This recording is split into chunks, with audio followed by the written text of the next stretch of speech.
भाई एगो बिजोर बबुआ के मौसी के ले गइल के चोर हंसो के लगन में चल हंस हंस हाला बाबरी बिजोर मलिया के शादी होता गाँव के मोर हाला एगो बिजोर मलिया के शादी होता गाँव के ओर हंसो के लगन में चल जाई हन जान ले जाई हन दिलवा के हम परान हरदी में लेताइल बारी अंगना के मुँह जान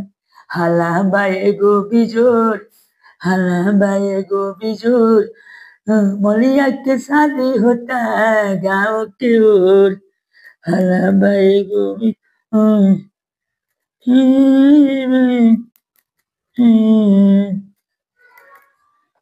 हंसो के लगन